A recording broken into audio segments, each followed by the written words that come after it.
Selamat malam Maumania. Selamat datang di Midnight Live. Kali ini saya jadi kameramen. Maklum kita harus multi talentan.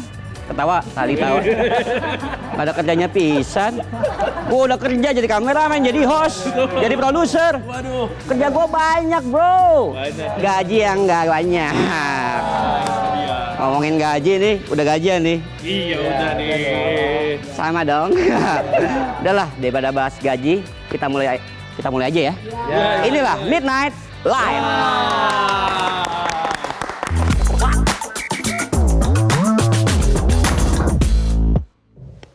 Lo kerja dulu nih. Oh iya, kan nih kerja. kerja. Masa gua kameramen juga. Iya. Aduh, aja ada ya keseharian kita nih. Malam ini kita akan bahas soal dunia kecantikan. Tapi kali ini menyakitkan. Kan katanya beauty is pain. Cantik itu sakit bro. Katanya ya. Gua kan nggak tahu. Karena gua ganteng, nggak cantik. Iya nggak sih? Iya, gitu. Tawanya mana? Udah gua kasih gocap satu-satu. Ngomong-ngomong cantik, saya nyanyi dulu nih ya. Nyanyi boleh ya? Boleh. Lagunya Kahitna. Cantik. Ya udah, itulah nyanyi saya. Zaman sekarang makin banyak caranya biar kita cantik. Bisa pakai skincare, skincare maksudnya ya. Mulai dari skincare siput, skincare bengkoang, pokoknya banyak lah macam skincare. Skincare siput ya, bukan seafood ya. Kalau seafood kan makanan. Kan kalau temen gua mau dibilang cantik, dia masuk dulu ke dalam rumah, baru keluar, biar dibilang cantik dari dalam. Ada juga yang milih buat datang ke klinik kecantikan supaya dapat tindakan yang bisa bikin kulit makin menawan. Ya intinya semua orang punya cara masing-masing buat ngerasa lebih percaya diri. Dan itu sah-sah aja selama dilakukan dengan aman. Masalahnya nggak semua klinik estetika itu punya etika. Ada juga yang tega ngerusakin harapan orang yang pengen kelihatan menawan cuma demi cuan. Dan bikin orang yang pengen kelihatan awet muda malah dapat malapetaka. Jadi begini ceritanya. Mantan finalis Putri Indonesia Riau, Jenny Rahmadial Fitri, ditetapkan sebagai tersangka kasus malpraktik. Dia diduga melakukan tindakan facelift ilegal selama bertahun-tahun. Sampai membuat belasan orang mengalami cacat wajah permanen. Kasus ini awalnya terungkap setelah salah satu korban NS melaporkan dugaan malpraktik yang dialaminya ke Polda Riau. Dalam laporannya, NS mengaku menjalani perawatan facelift dan eyebrow facelift di klinik Arauna Beauty Pekanbaru. Nah, sebelum lanjut nih, kita jelasin dulu nih tentang facelift. Facelift itu biasanya bempernya diganti, lampunya diganti. Kalau buat mobil. Tapi facelift di dunia kecantikan itu prosedurnya bedah tarik wajah. Tujuannya buat bikin kulit wajah dan leher yang kendor biar jadi lebih kencang.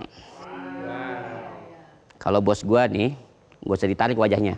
Kenceng mulu. Marah-marah mulu dia. Lanjut lagi soal dugaan malpraktik. Dalam laporannya, NS cerita kalau abis tindakan facelift itu bukannya kelihatan mudaan, malah jadi berantakan. Dia sampai pendarahan dan infeksi di bagian wajah sama kepalanya. Niatnya pengen keren, malah jadi cacat permanen. Waduh, kacau ini. Akhirnya, korban harus menjalani serangkaian operasi lanjutan. Nah, habis ditelusuri, ternyata bukan NS doang korbannya. Ada 15 orang lainnya. Kondisinya parah semua. Ada yang gagal operasi bibir, trauma, pokoknya berantakan. Miris dah, pokoknya miris. Ya gimana nggak berantakan? Ternyata si Jenny nggak punya latar belakang pendidikan kedokteran dan kecantikan. Kalau di Mobile Legends nih ya, skin on, skill off. Disuruh jadi MM malah ngeteng. Emang dasar bocah epic. Ini nih kalau buka klinik cuma modal nama doang. Kalau kata polisi nih, status Jenny sebagai mantan finalis Putri Indonesia bikin korban pada percaya. Bayangin, benerin muka orang kan nggak kayak benerin ledeng. Betul. Kalau benerin ledeng kita bisa lihat tutorial di YouTube ya. Ini kan ada proses bedah, urusannya nyawa. Jadi kudu sekolah lah ya. Ini sih ibarat kita percaya sama juara lomba makan kerupuk buat jadi koki. Cuma gara-gara dia jago ngunyah doang. Gak cuma itu, biar kelihatan kredibel, Jenny juga pamerin sertifikat pelatihan. Padahal sertifikat itu harusnya buat tenaga medis profesional. Lah ini Jenny kok bisa-bisanya dapat sertifikat? Ternyata dia punya ordal. Lagi-lagi ordal. Di mana-mana ordal. Orang apa kadal?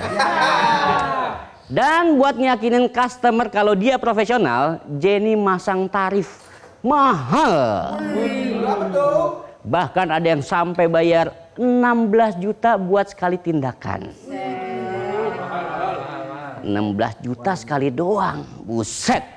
Bisa dapat motor second tuh. Beat karbu. Nah, tarif mahal ini nih yang bikin orang salah paham. Banyak korban mikir kalau mahal pasti kualitasnya oke, aman, nyaman. Padahal cuma tipuan. Muka orang berantakan, Jenny-nya dapet cuan. Ibarat lo rela beli somai harganya 100.000 seporsi gara-gara abangnya pakai dasi kupu-kupu. Padahal isinya tetap aja sama sapu-sapu ya. Lu mau gue sapu?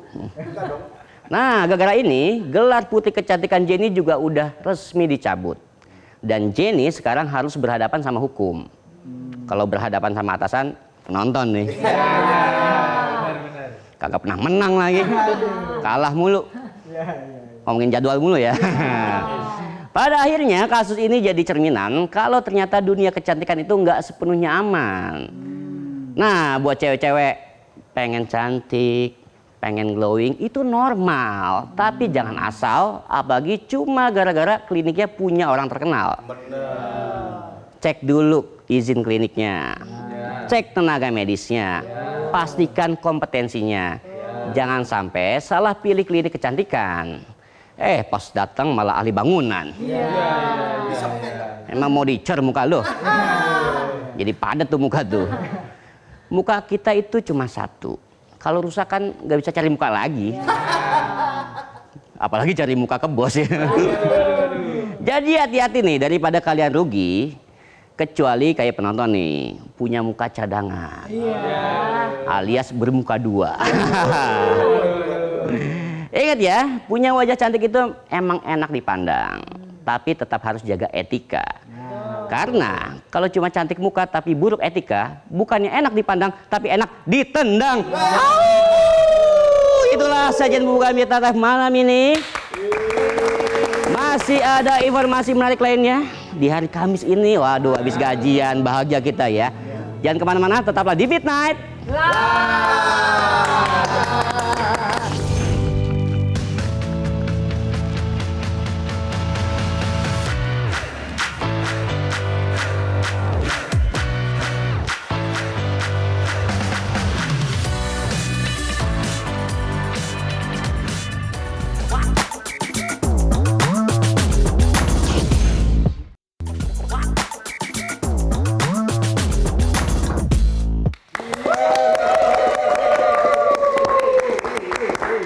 Masih bareng Otong Setiabudi. Masih di Midnight Live tentunya ya. Kita kembali ke laptopnya kagak ada nih. Tenang, ternyata laptopnya ada di informasi ini nih. Jadi informasi kali ini tentang kasus pengadaan laptop Chromebook. Tadi siang Pengadilan Tipikor Jakarta sudah menjatuhkan vonis terhadap 2 pejabat Kemendikbudristek. Gak cuma itu, ada juga sorotan pada Ibrahim Arif, konsultan teknologi yang pledoinya penuh tangis emosional, sampai sempat viral di media sosial. Tapi perlu diingat, proses hukum terhadap Ibrahim masih berjalan dan belum diputus, sehingga publik diimbau agar menjaga objektivitas, tidak menggiring opini, serta tetap berpegang pada fakta persidangan dan juga alat bukti yang terungkap di pengadilan. Ini dia informasinya.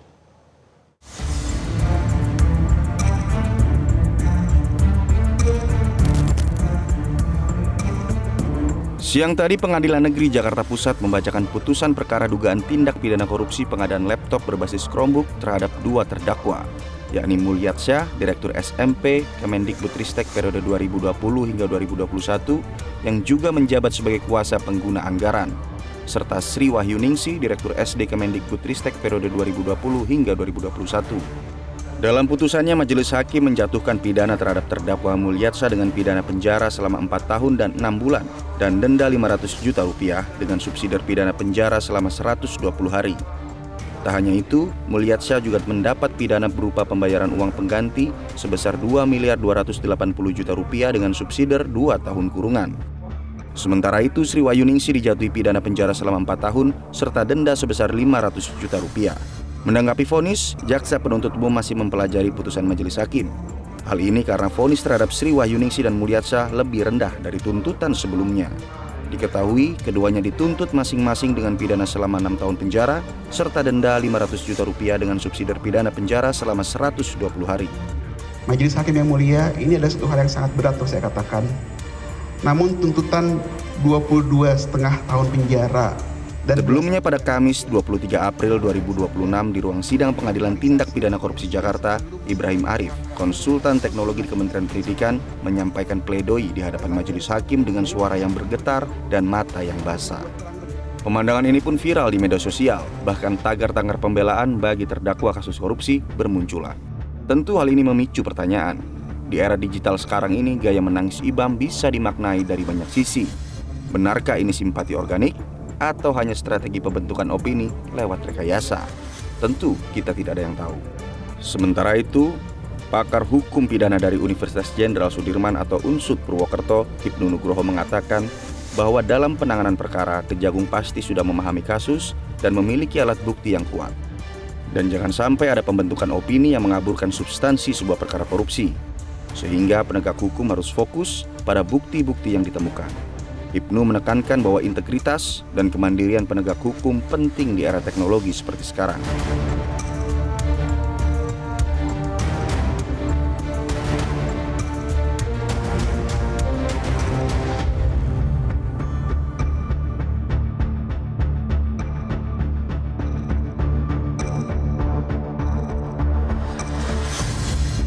Sementara itu, Kapus Penkum Kejagung Anang Supriyatna mengatakan publik diimbau untuk mengikuti jalannya persidangan agar mengetahui duduk perkara dan fakta perbuatan serta fakta hukum yang terungkap di persidangan.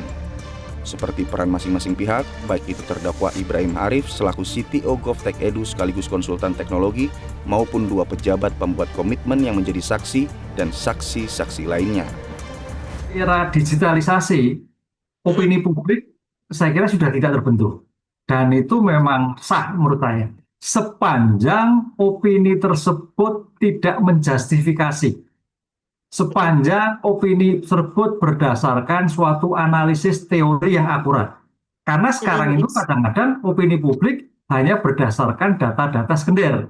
Bukan data-data yang diperoleh secara komprehensif di dalam suatu persidangan. Kan kalau penuntut umum kan melihatnya secara komprehensif dari alat bukti saksi, dari bukti ahli, dari bukti petunjuk, dari bukti elektronik, kemudian perhitungan-perhitungan ahli keuangan, ahli digital dan sebagainya. Nah itu komprehensif sehingga dalam seperti ini memang pengaruh-pengaruh terhadap opini publik, ya saya kira sah. Tapi saya kira tidak sedetail di dalam hasil pengungkapan di persidangan. Oleh karena itu dalam seperti ini harus juga publik harus hati-hati apakah opini publik itu berdasarkan data akurat atau tidak, atau hanya berdasarkan data-data sekunder, kan itu Mbak. Oleh karena itu dalam seperti ini saya kira penuntut umum maupun hakim hanya sebagai masukan aja, karena tidak komprehensif di dalam suatu persidangan. Di era digital sah saja sepanjang tidak melanggar hak asasi manusia, sepanjang tidak menjustifikasi bahwa jaksa salah, hakim salah. Sebelumnya dalam sidang di Pengadilan Tipikor Jakarta pada 13 Januari 2026, mantan pelaksana tugas Kasubdit Fasilitasi Sarana dan Prasarana dan Tata Kelola Direktorat Sekolah Menengah Pertama Kemendikbudristek Cepi Lukman Rusdiana yang dihadirkan sebagai saksi mengaku berinisiatif merekam rapat virtual pembahasan pengadaan Chromebook karena merasa ada yang aneh dalam proses pengadaannya. Cepi mengatakan rapat itu dia rekam karena dinilai sudah membahayakan dan sudah mengarah ke salah satu produk, bahkan mengabaikan hasil kajian sebelumnya. Dalam sidang itu, JPU juga sempat memutar potongan video rapat yang direkam Cepi, dan diketahui ada beberapa orang dalam rapat tersebut. Mereka adalah Fiona Handayani, Ibrahim Arif, Cepi, dan beberapa pejabat lainnya. Dalam video itu terdengar suara Ibam, panggilan akrab Ibrahim Arif yang mengatakan soal alasan pemilihan perangkat Chromebook. Terlepas dari polemik, kita tentu patut mengetahui jika membangun opini publik untuk menggiring opini yang jauh melenceng dari fakta hukum atau fakta perbuatan bisa masuk dalam bentuk pelecehan terhadap proses hukum yang sedang berjalan.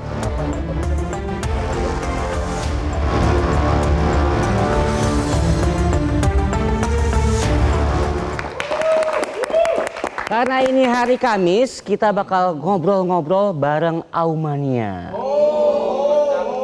Aumania dari penjuru dunia. Kali ini dari mana ya? Pokoknya jangan kemana-mana, tetaplah di Midnight.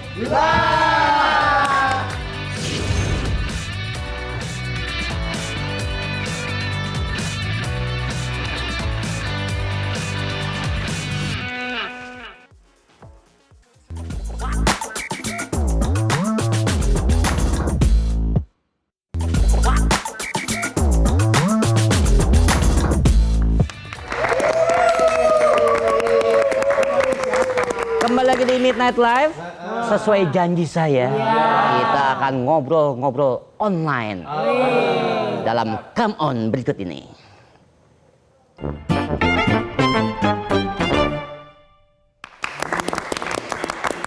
Kali ini Aumania dari cabang mana ya? Waduh, banyak cabangnya Aumania, kayak tahu bulat tuh. Kali ini ada Aumania dari Belanda. Kita sapa aja ya. Halo Mbak Asti. Halo Mas Otong. Masih terang ya di sana ya? Iya Mas, di sini kebetulan cuaca lagi cerah nih. Ini ngomong-ngomong nih Mbak Asti. Tapi Anginnya kenceng ya? anginnya Awas masuk angin ya. Mbak Asti ini di Belanda udah berapa lama sih nih? Kalau boleh tempe nih saya nih. Boleh tahu. Saya di Belanda 10 tahun Mas. Ngapain awalnya ke Belanda? Udah sampai 10 tahun nih kagak balik-balik nih kayaknya nih. Ngapain? Ya tentunya mengikuti suami ke sini. Terus sekalian deh sama anak-anak juga ada di sini semua. Di sini semua ya. Sekolah di sana juga ya? Iya.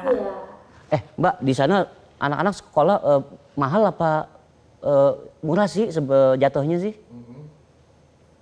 Mah, itu saya nggak pernah bayar tuh. Oh, gratis jadinya. Ya, enggak juga sih gitu. Oh, Tapi juga. ya apa namanya kalau di atas 18 tahun itu baru mandiri. Oh, mandiri. Jadi kalau di bawah, ya kalau di bawah 18 tahun masih ditanggung oleh negara. Wah, enak juga tuh. Makan siangnya bayar juga apa kagak di sana ya? Kalau boleh tahu aja. Kalau di sini kan udah ada makan siang gratis. Saya nggak ada yang ngirimin. Kirain mau dikirimin Mas Masuk. Alamatnya saya belum minta soalnya. Tadi kasih. Nah, pemirsa Aumania nih, ini tuh Mbak Asti istimewa. Karena Mbak Asti itu ternyata sejak bayi hingga besar pernah diasuh oleh maestro musik Indonesia dan pencipta lagu keroncong legendaris, yaitu almarhum Gesang. Tahu lagunya kan, Bengawan Solo. Mbak Asti boleh dong ceritain, kok bisa sih diasuh sama almarhum Gesang? Ya jadi ceritanya gini Mas, menurut cerita orang tua saya, jadi almarhum Eyang Gesang itu tinggal satu rumah dengan kakek nenek saya, seperti itu. Nah terus kebetulan beliau juga tidak mempunyai anak, lalu anak-anaknya kakek nenek saya yaitu Bude, terus adiknya lagi termasuk bapak saya yang paling bontot itu sudah karena kedekatan beliau dengan kakek nenek saya dan orang tua saya, bude saya itu dianggap seperti keluarga sendiri, seperti saudara sendiri itu, dan lalu lahirlah saya yang otomatis saya diasuh beliau juga seperti selayaknya cucu sendiri, seperti itu, Mas. Waduh, kalau di mata Mbak Asti gimana sosok almarhum Gesang ini nih? Simbah itu sosok yang sangat-sangat sederhana. Ya, seniman sejati yang apa adanya, yang selalu rendah hati walaupun beliau mempunyai nama yang besar seperti itu, tapi untuk kesehariannya saya merasa biasa-biasa saja. Kayak kakek pada umumnya kali ya, mungkin ya. Iya, betul sekali, Mas, ya. Berarti diajarin nyanyi juga dong nih Mbak Asti nih ya. Iya, otomatis. Iya. Oh. Banget itu ya. Saya juga belajar dari beliau juga, sering mengoreksi saya pada saat saya ketika akan lomba misalnya gitu, saya meminta dikoreksi dulu, gimana Mbah, ini sudah betul apa belum cara nyanyinya, seperti itu. Dan karena beliau juga lingkungannya, kedekatannya dengan Ibu Aljina, seperti tokoh-tokoh seniman senior Bapak almarhum Anjarani, itu juga termasuk beliau-beliau membentuk saya juga belajar menyanyi dari beliau-beliau. Kita lihat cuplikannya ya, ada Mbak Asti sedang bernyanyi. Di Belanda juga Mbak Asti nyanyi juga dong ya, memperkenalkan keroncong, bisa dibilang gitu ya. Bisa ceritain nggak Mbak Asti? Betul. Kalau yang di video itu saya waktu musim panas itu saya menyanyikan lagu-lagu Indonesia, itu menghibur para turis warga Belanda yang yang berwisata mengelilingi kota Den Haag memakai perahu. Ya, itu saya nyanyi keroncong di situ atau lagu-lagu lama di situ. Nostalgia. Pasti kalau orang-orang Belanda atau orang-orang sana, orang-orang bule lah ya, bagaimana dia menikmati keroncong nggak sih? Tanggapannya mereka terhadap musik keroncong yang Mbak Asti nyanyiin tuh? Sangat antusias sekali ya. Itu bahkan ketika saya bernyanyi juga banyak ada yang meneteskan air mata gitu, terharu seperti itu. Mungkin lagu-lagunya mengena di hati karena kebanyakan juga yang berwisata itu seorang keturunan Indonesia Belanda, jadi mix gitu loh Mas. Itu yang dulunya pernah tinggal di Indonesia gitu. Terus ada nggak sih warga-warga Belanda yang Mbak Asti ajarin keroncong dong nyanyi, ada nggak sih gitu? Atau Mbak Asti mah, ayo sini buka kelas ayo nyanyi bareng. Kalau meminta sih enggak, tapi kadang saya yang mengajak berinteraksi dengan mereka gitu. Misalnya kayak lagu kemarin itu saya sempat menyanyikan salah satu lagu Langgam Jenaka Ayung Guyu gitu kan. Kan itu lagunya Ayung Guyu gitu. Mereka pada ketawa hahaha kayak gitu. Tahu nggak artinya guyu, Mas? Bercanda kan? Guyu itu ketawa. Oh, ketawa. Ngajak ketawa. Jadi mereka pada ketawa tuh ya. Itu bahasa Jawanya kan guyu gitu. Jadi saya kalau nyanyi lagu itu saya selalu mengajak mereka untuk tertawa semuanya kayak gitu. Dan suasananya menjadi cair gitu. Secara nggak langsung kan banyak lagu keroncong kan bahasa Jawa ya. Secara nggak langsung Mbak Asti ini ngajarin bahasa Jawa juga kan ke mereka ya. Tentang arti-artinya. Iya. Iya bisa seperti itu ya. Nah, Mbak Asti ini juga pernah dapat kesempatan nih mengikuti festival folk song internasional di Nanning, China pada tahun 2000 ya. Bisa ceritain nggak kok bisa nyampe sana tuh? Tahun 2010 Mas, lebih 2010 ya. Iya. Kok bisa nyampe sana tuh? Bisa ceritain nggak?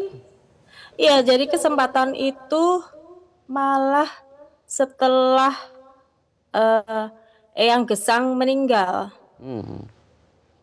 Iya, jadi tahun 2010 itu setelah Eyang Gesang meninggal, saya mendapat tawaran dari almarhum juga Bapak Hindarmin Susilo selaku produser dari Gemanada Pertiwi, GNP, itu ditawarin mau nggak nyanyi di festival folk song internasional di Cina, dan kamu akan menyanyikan lagu Bengawan Solo dan lagu Sing Sing So seperti itu. Sing Sing So. Mbak, mau dong denger nih, mungkin Aumania di rumah pengen denger juga nih nyanyi suara dari Mbak Asti nih. Dikit-dikit aja. Lagu apa nih? Nah, jangan satu album ya. Nggak sampai jam 2 entar saya. Gitu ya Mas. Lagu apa ya? Bengawan Solo aja ya. Ah, boleh. Boleh. Terus iringannya? Mas Otong. Oke deh. Sedikit ya Mas ya. Dikit. Bengawan Solo,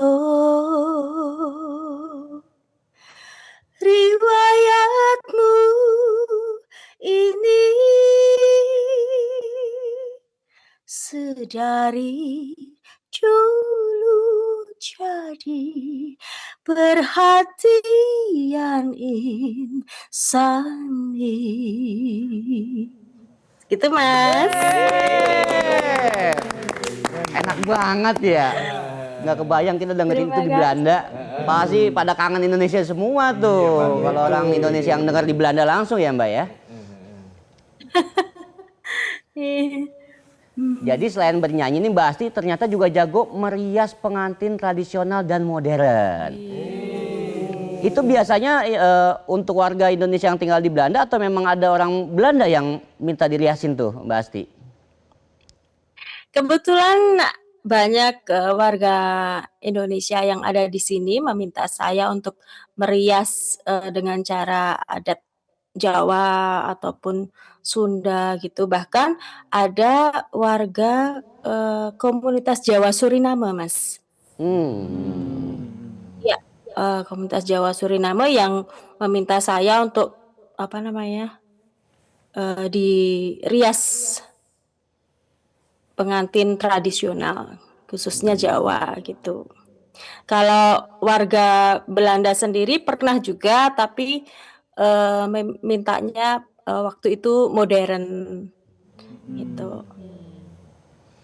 Saya juga suka dipaes nih palanya nih, biar nggak udah botak. Boleh. Mbak Asti, di Belanda kan banyak diaspora juga ya. Iya. Itu kan kayaknya tuh bagaimana interaksinya dengan diaspora lainnya? Apa masih pas nongkrong ngobrolin isu-isu yang terjadi di Indonesia atau gimana Mbak Asti?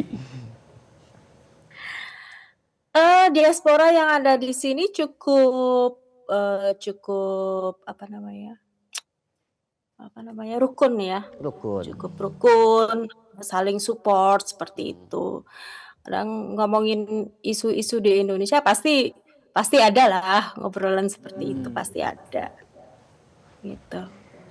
Mbak Asti kan udah secara nggak langsung membantu melestarikan bahkan mempromosikan ya budaya-budaya Indonesia di Belanda ya.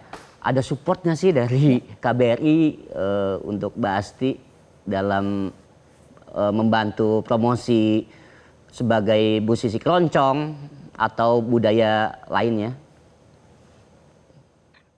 Support paling saya apa ya? Paling kalau ada acara perkumpulan delegasi seperti itu, delegasi-delegasi dari mancanegara gitu, ASEAN misalnya gitu, saya dipanggil. Terus acara diplomatik gitu saya dipanggil untuk menyanyikan lagu keroncong. Nah itu bagi saya itu sudah suatu support dari KBRI yang ada di Belanda. Mbak Asti ini udah 10 tahun di Belanda ya. Bagaimana melihat kondisi Indonesia saat ini nih Mbak Asti nih? Sebagai seniman saya rasa cukup maju, kreatif ya. Semakin kreatif seniman-seniman Indonesia. Dan ya saya lihat seperti itu.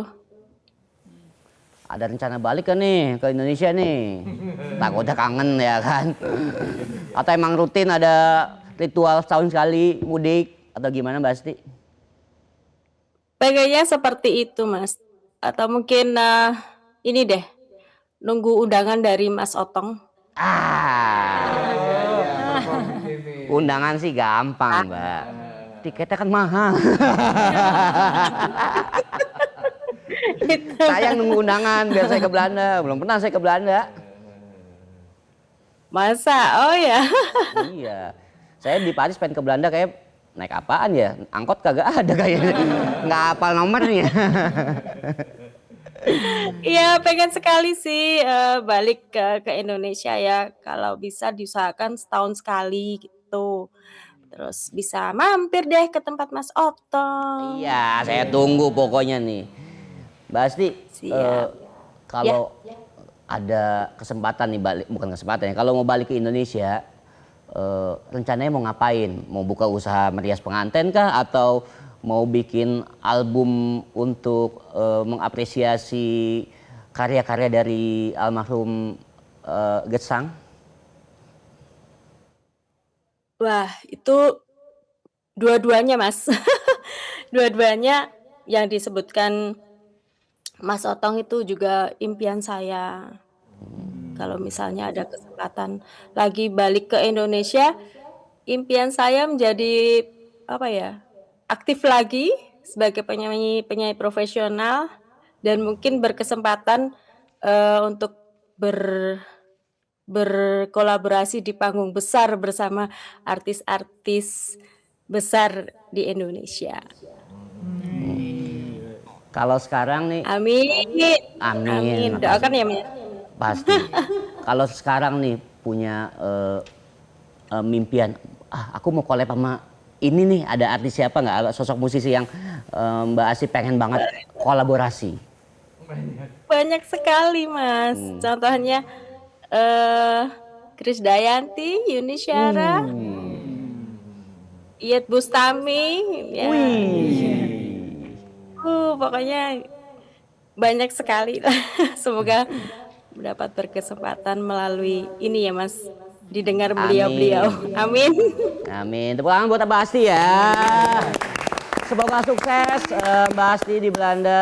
Sehat terus pokoknya, tetap memperkenalkan budaya Indonesia di Belanda. Terima kasih Mbak Asti. Sampai ketemu.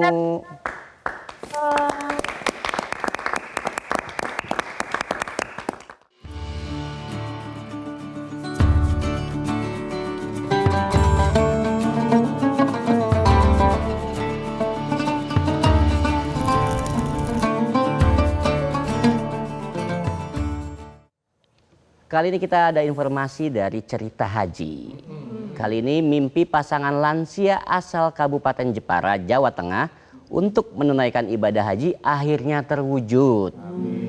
Berbekal ketekunan menabung dari hasil jualan bubur selama hampir 2 dekade, keduanya akhirnya berangkat ke Tanah Suci tahun ini. Perjuangan panjang Kusrin, 73 tahun, dan istrinya Karmi, 68 tahun, warga desa Bate Gede, Kecamatan Alumsari, Kabupaten Jepara, Jawa Tengah, akhirnya terwujud. Setelah 18 tahun menabung dari hasil berjualan bubur jagung keliling, pasangan lansia ini akan berangkat menunaikan ibadah haji tahun ini. Keduanya tergabung dalam kloter 38 yang dijadwalkan berangkat dari Pendopo Jepara menuju Asrama Haji Donohudan, Boyolali, Minggu siang, 3 Mei 2026. Selanjutnya, mereka akan terbang ke Arab Saudi pada keesokan harinya. Setiap hari, Karmi berjualan bubur jagung dengan harga Rp2.000 per bungkus, serta aneka lauk pauk seharga Rp5.000. Dagangannya dibawa menggunakan duna, wadah besar dari bambu yang digendong dengan selendang sambil berjalan kaki berkeliling desa. Meski usianya sudah lanjut, Karmi tetap semangat berjualan sejak sore hingga menjelang maghrib. Dari hasil jualannya, ia menyisihkan uang sedikit demi sedikit untuk ditabung. Sementara itu, sang suami, Kusrin, mengembangkan hasil tabungan tersebut dengan membeli dan merawat hewan ternak seperti ayam, kambing, dan juga sapi. Setelah besar, ternak tersebut dijual untuk biaya daftar haji. Pada tahun 2019, keduanya resmi mendaftar haji setelah menjual 2 ekor sapi dengan nilai puluhan juta rupiah. Mereka pun akhirnya mendapat panggilan berangkat pada tahun ini melalui program prioritas lansia. Kini, menjelang keberangkatan, seluruh persiapan telah dilakukan. Koper dan perlengkapan haji pun sudah siap, menandai langkah awal perjalanan ibadah yang telah lama mereka impikan. Nabungnya gede-gede nih kurangnya angsal rati kata nih 50, 100, kali dosa, bubur, sate usus, potok. Untuk jualannya sore apa pagi hari, Mbak? Jam sekawan, Pak. Oh, sore, Mbak ya? Iya. Keliling kemana itu, Mbak? Keliling kampung. Keliling kampung, Mbak ya? Nggih. Kloter pinten? Kloter 38. Tanggal 3. Berangkat teng Jepara jam 8. Nunggune 6 tahun. 6 tahun, Mbak ya. Kisah Kusrin dan Karmi menjadi bukti bahwa kerja keras, kesabaran, dan ketekunan mampu mengantarkan pada impian besar. Dari jual bubur keliling, kini mereka bersiap menapaki perjalanan spiritual menuju Tanah Suci. Dari Jepara, Jawa Tengah, Budi Hutomo, Metro TV.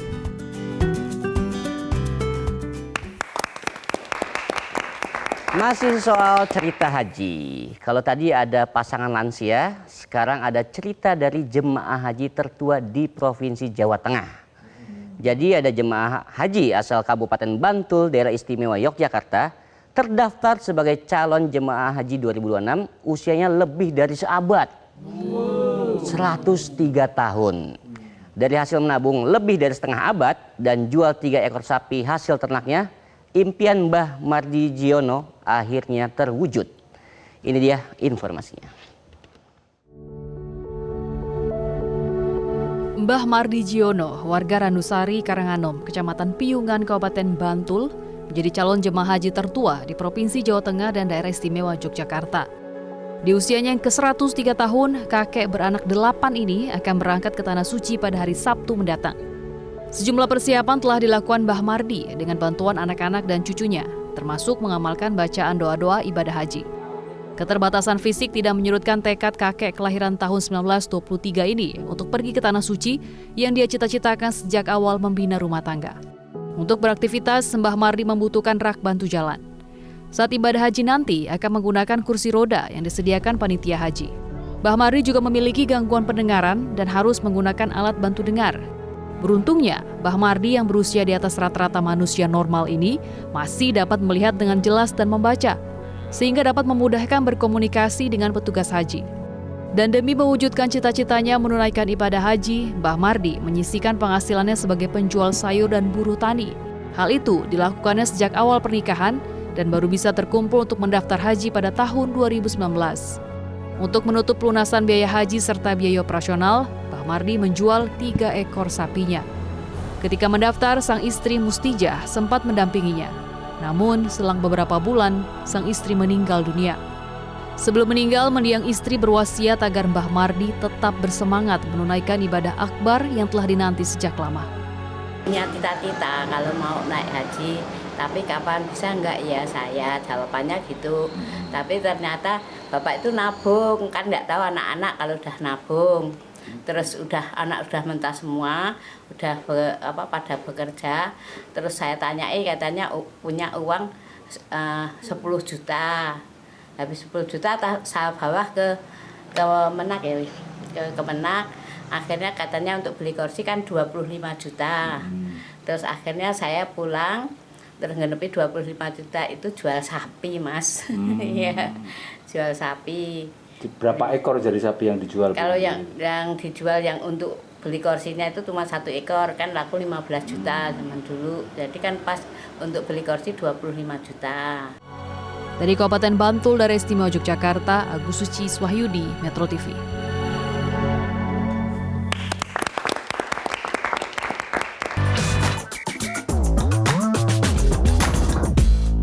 Jelajahi cara baru mendapatkan informasi. Download Metro TV Extend sekarang.